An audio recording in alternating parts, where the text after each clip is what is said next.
we will continue our series about the elements that we use in the sacrament of Eucharist. As you know that last few weeks we spoke about the bread, and tonight we're going to speak about the other element of the sacrament of Eucharist, which is the wine. The wine, before it turned to blood. As you all know that the wine is a very important element, and without the wine we can't have Eucharist. Without the wine we can't have Eucharist. We have to have bread and we have to have wine. And of course with the wine, water, we're going to speak about this later, but let us speak about the wine first. We have to have wine. So we want to know where we can get the wine. We spoke about the bread, and we said it is from the finest, purest flour we make the bread. And we make it with the yeast and without salt. And we spoke about it. Now we want to know where we can get the wine from. Of course, you can go to the store and buy wine. But which kind of wine? Which kind of wine? First, we have to know where the wine comes from. We know that the bread comes from the flour. Okay? The wine comes from what? Grapes. But the problem is we have so many kinds of grapes. We have white grapes, we have red grapes or rosé, they call it rosé, and black grapes, and they call it wine grapes. We have three kinds. Which kind do you think the wine that we use in the Eucharist? Yes? The blue one? The black, yes. It looks dark blue, but we call it black. Okay? Black grapes. So the one on the left, that we always use. But the one on the right, the grape, the white grape, can give us white wine. White wine. We use what? Red wine. And the red wine comes from the black grapes. What about the red grapes? It gives us another kind of wine, as we're going to see now.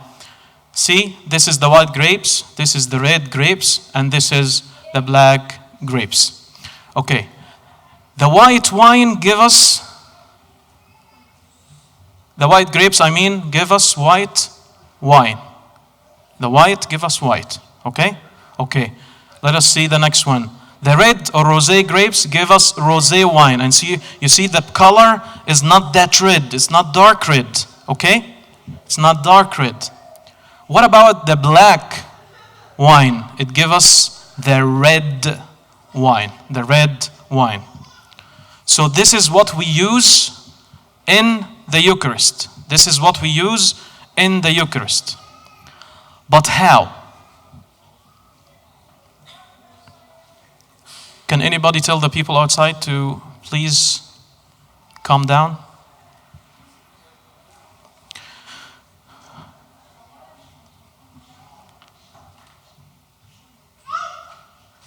So the black or wine grapes give us red wine.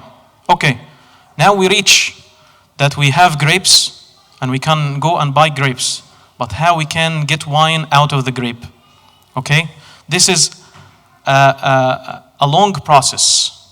We're going to explain it in few minutes. Before we move to how we make the wine, we have to know that we have the black grape give us red or dark red wine because of one thing in the grape, which is no. Somebody said the seed. No, it's not the seed. What gives us the color of the grape? White, rosé, huh? Yes? Somebody? Huh? Who said? The skin. As you see here, you know the skin, the red skin, this is the thing that gives us the color of the dark red wine. So we have to keep the skin in the process of making the wine. We are not peeling it. We are not peeling it. And you see, there is seeds in there. And you see the bulb itself, which has the juice inside. Okay? All of this we use in making the wine. But how? Let us see how now. First thing is crushing the grape. Crushing means what? Squish him or squeeze them. Okay? Crushing the grapes. Long time ago, in Pharaoh's time, they used to do, to make wine in this process. If you can see, they have the grapes on the branches. They get it into a place, the small place on the right, and with their feet, they crush the grapes with their feet. Okay? And here is one of the oldest wine crushing areas near Alexandria. They found this, and they found that this is the place that they crush the wine or the grapes in to make wine. Okay. And here, a picture of some people. They are crushing the grapes with their feet in order to, this is the first step in making wine. First step in making wine. As you can see, they crushing with their legs and they hold to a stick.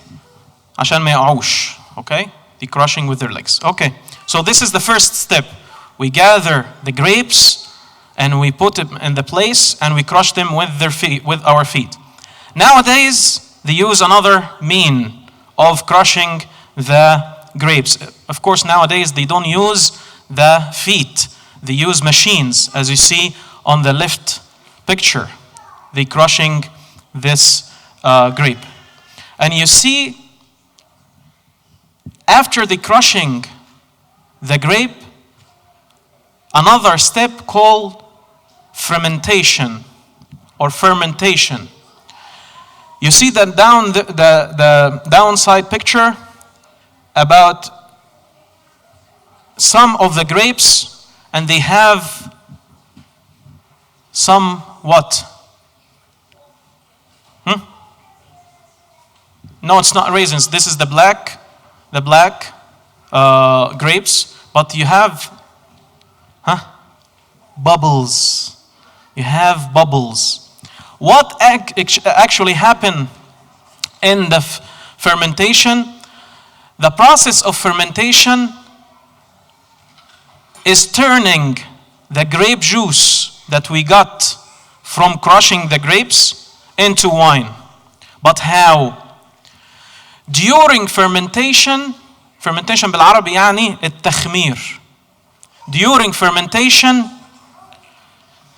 yeast, which inside the grapes, interacts with the sugars in the grape or in the juice of the grape to create something called ethanol and carbon dioxide, one of two chemistry elements.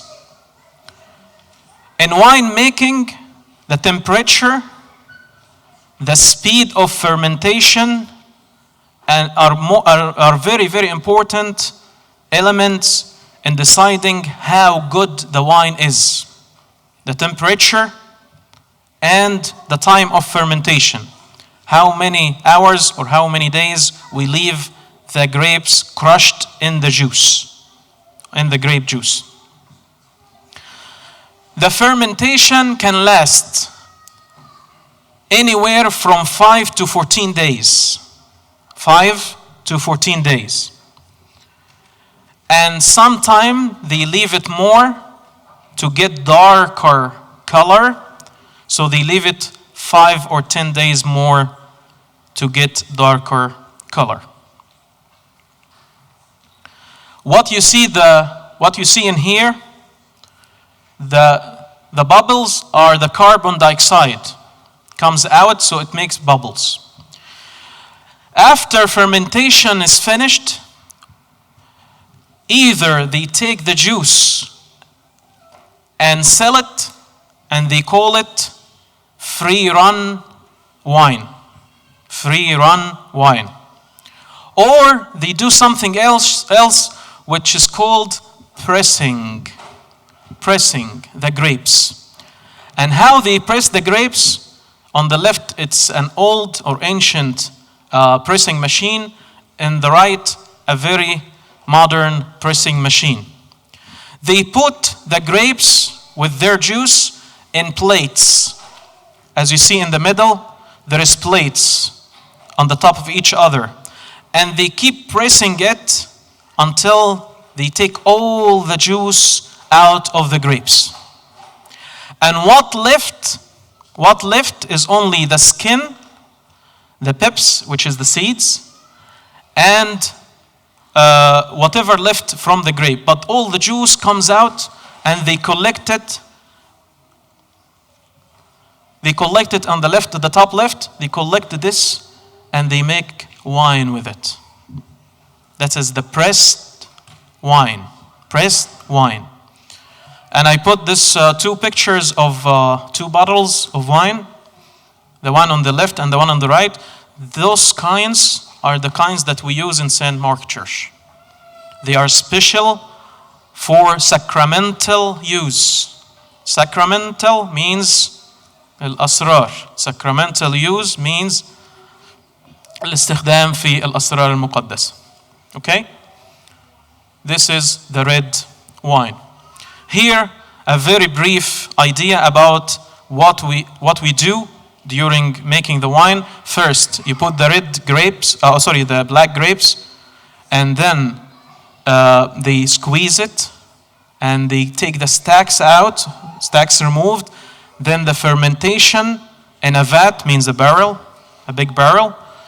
And from the fermentation, either to go free-run wine directly to be sold, or to go to the press on the right side, then go to bottling the wine. So now we got an idea about how to make the wine. And of course, there is plenty, a lot of companies that they make wine.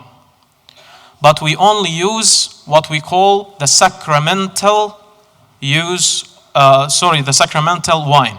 Sacramental wine. Why? Because it is not alcoholic. It is not high in alcohol. Yes, it has the yeast. Yes, it has the fermentation. اللي بيقول عليها في العربي التخمير. ولكن, but it is not alcoholic. Means it is, if you drink it, it's not gonna, do something with your mind. Okay? So now we get to know something about the wine. And here, this is what we use in the church. You always see that the deacon hold the wine for Abuna, and another deacon hold the water, and we're gonna speak about why we mix the red wine with the water in the liturgy. It's very important. We're going to speak about it next time. Glory be to God forever and ever. Amen.